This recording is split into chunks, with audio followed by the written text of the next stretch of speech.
Welcome back to Father to Six. I am the General. I want to talk to you about being intentional. What's being intentional? Well, the first thing that comes to my mind when it comes to being intentional is doing something on purpose, having the intent to do it, being premeditated, being purposeful, doing it because you desire to have an outcome, doing it because you want to. That's pretty much all the same thing. Being intentional is just doing something on purpose. Why is being intentional important?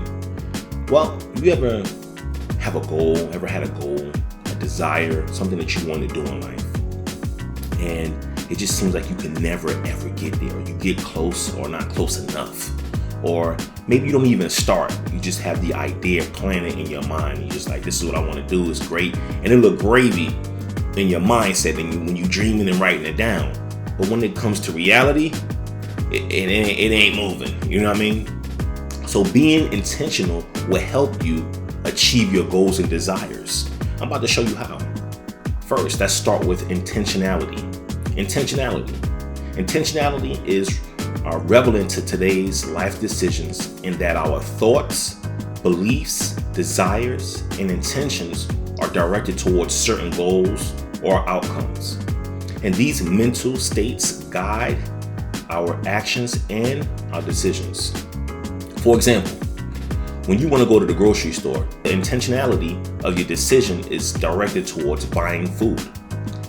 Your desire for food, your belief that the grocery store will have the food that you want, and your intention to buy that food all plays a role in your decision to go to the grocery store.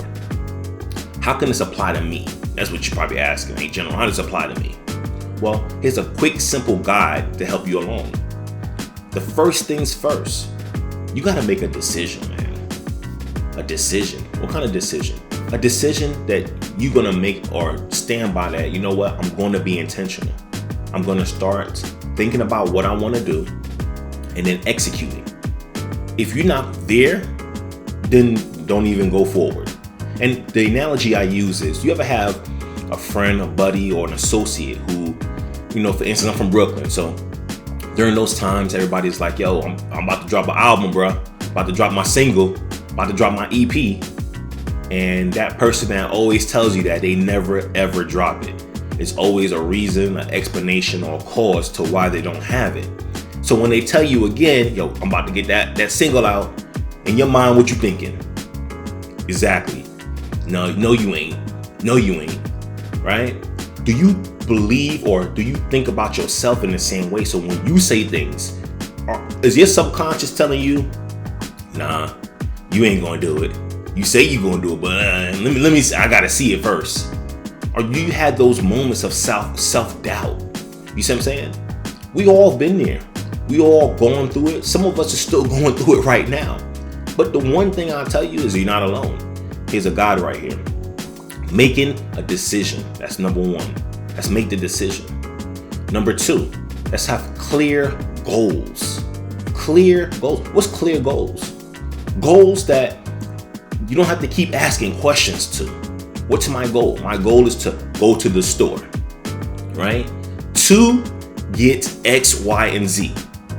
That's a clear goal, right? I know what I want to do and why I want to do it. Secondly, or next, plan and prioritize. Make a plan on how you gonna do it. And the planning phase, it could just be a whole lot of different steps in different orders. But that's okay. That's the first step to planning. It's just putting it down on paper. All the things you need, all your resources, what you could do first, second, third, and fourth. And when you're planning, don't necessarily be fixed on the order first. Put down all the things you need to do on paper first. And then after you do that, let's get into the prioritizing. Prioritizing is just putting those things that's in plan in the proper order or sequence that they need to be in. You see what I'm saying? So if I'm planning to go to the store, I'm not gonna put at the top of my list, cook food or pay the cashier.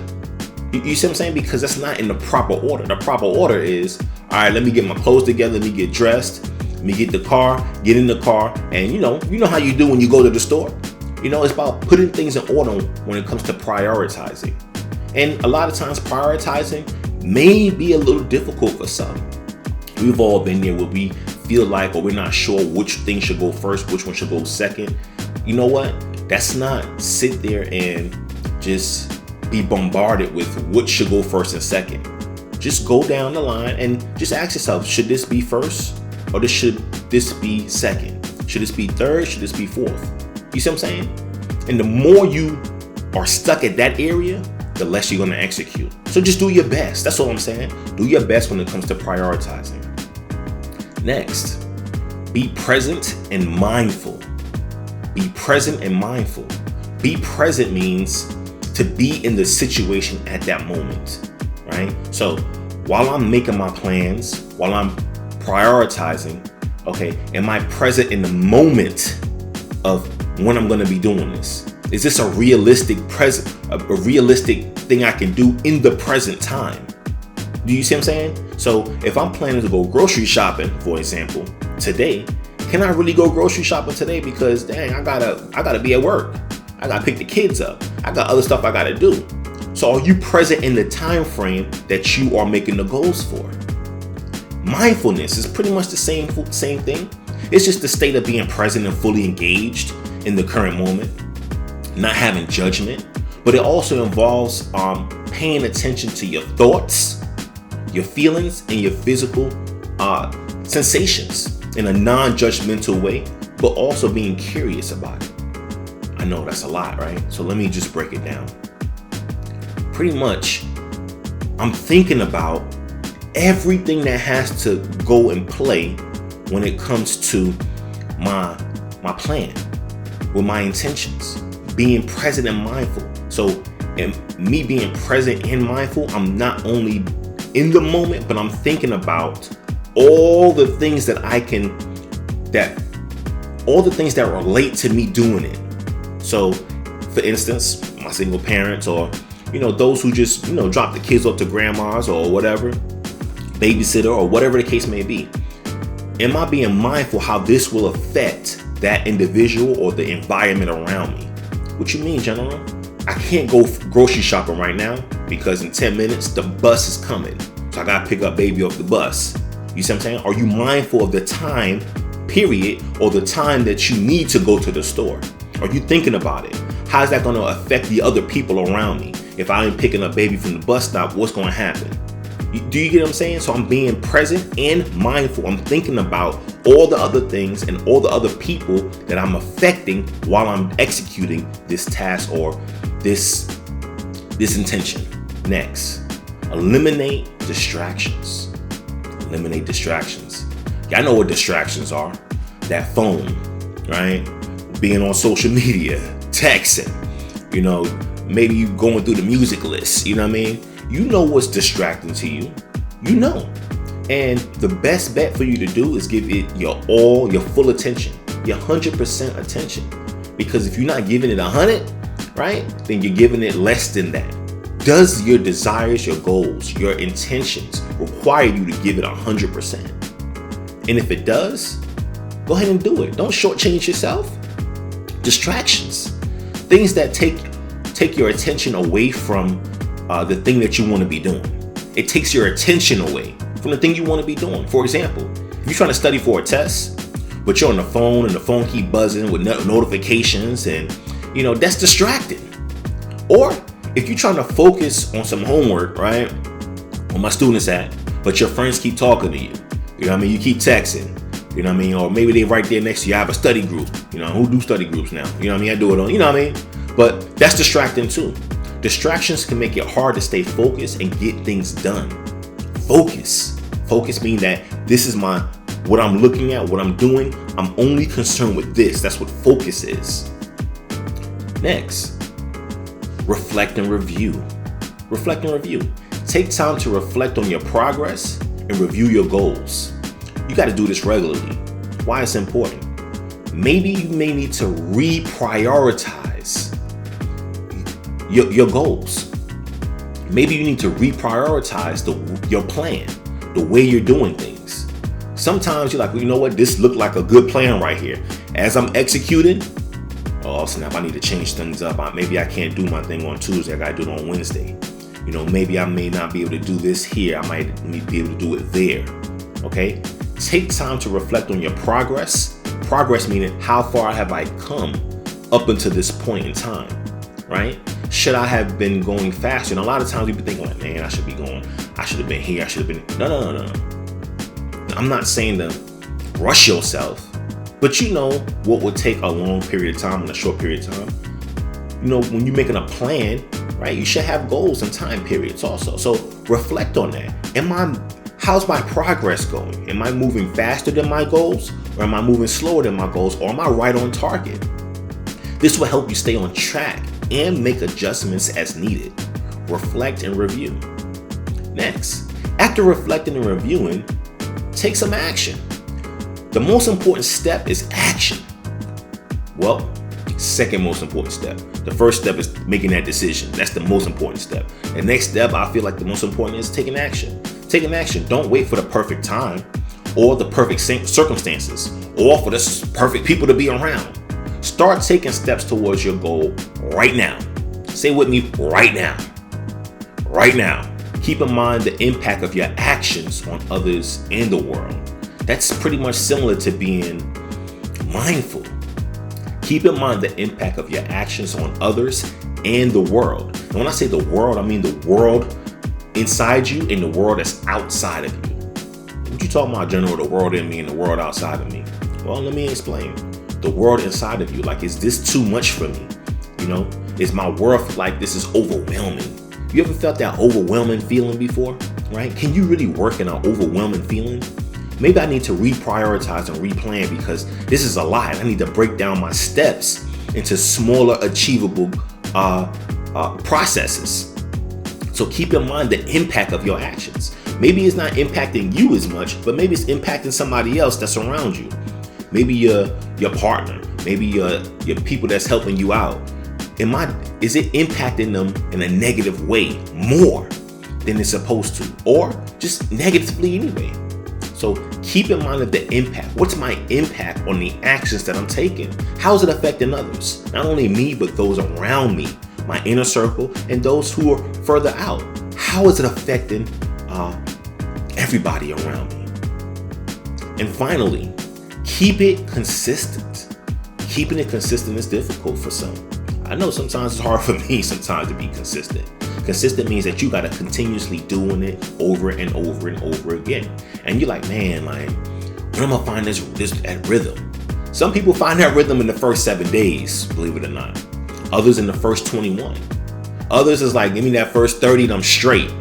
But then you got people that's like, yo, I don't know if it's me or it's something else, but 30 days isn't enough for me to get into the groove. Some people might need 3 months, 6 months, a year. Just remember that everybody is different. So a lot of times you'll hear, oh, give it 30 days, or that first 21, that first 7. Okay, that may work for some, but just know that you're not like everybody. So if you feel like, dang, the first 30 days and I'm still not in the groove, I ain't, all the way there, keep going. This is how you become consistent and build your consistency muscles. Just think about it. Like if you was in the gym and today's day 1, you ain't gonna be looking all brolic on day 1. You know what I mean? So think about your journey as days. Like I'm on day 3, I'm on day 30. At 30 days, should I be an expert or should I be perfect at what I'm doing? No, but I should be better than I was at day 1, right? That goes back on reflecting and reviewing, right? How much am I consistent? Can I turn up my consistency, right? Can I turn it up a little bit? Can I do a little bit more? And I'm not telling you to put yourself in there to feel overwhelmed, right? That's part of keeping in mind the impact of your actions. I'm not gonna put too much on my plate where I'm like, I don't want to do this no more. But let's keep it consistent. Consistent means the constant flow of things. Being intentional is a practice, okay? Practice. How many times does a team go to practice before they go to the real game? How many practices does it take to get prepared for the championship? So keeping it consistent is a practice. It requires consistency and patience. Patience with yourself, mainly. Because I know sometimes like, man, I need to be moving faster. Yo, I need to be doing this. Be patient. Be patient, bruh. Be patient, sis. And don't give up if you slip up. That's the most important thing. Don't give up if you slip up. That's all. You know what I mean? You know how you ever walk, you know, I'm from New York, right? So it get cold out there, you got that ice. You know, I don't call it black ice. I call it ice because it's all different types of colors in New York. You know what I mean? You'll never even notice it until you start slipping. How do you recover when you slip? You feel around, you got to try to get your balance, right? And sometimes you got to brace for that fall, right? So when you slip up, you know, try to get your balance. If you feel like you're falling, brace for the fall. But most importantly, the most important thing about falling, it's about getting back up. Because when you fall in that ice in New York, you ain't trying to stay down there too long. Cause everybody gonna be looking, they be laughing, everybody got phones, they gonna be like, oh, you see that? I ain't trying to be on World Star, right? So get back up. And I'm not gonna say that you're gonna be on World Star if you fall and slip during your process. I'm not saying that, but I'm just saying get back up. It's okay to slip, it's okay to fall. But what are you doing after you slip and you fall? Are you just staying down there or you getting back up? And keep on practicing that and you'll see results over time. Like, okay, Jamal, when am I going to see results? Well, the one thing I want to tell you from my experience is the more energy, the more effort you put into your planning, your execution, the steps that I showed you, the quicker you'll start seeing results. The more you start seeing results, the more you start seeing results multiply. So just keep in mind that these are only a few steps in a process. This is just my process, and it's not just a process that's a one-all, be-all, depending on your circumstances and situations. You see what I'm saying? So this is just a guide, and welcome to like retweak this, change it up how you need to fit your needs. But most importantly, be intentional. Father to 6, I am the general. Check me out on my website where I go a little bit more in depth on this in my blog. Fatherto6.com, patreon.com/FT6 for more exclusive content. Leaving you with love, light, life, always.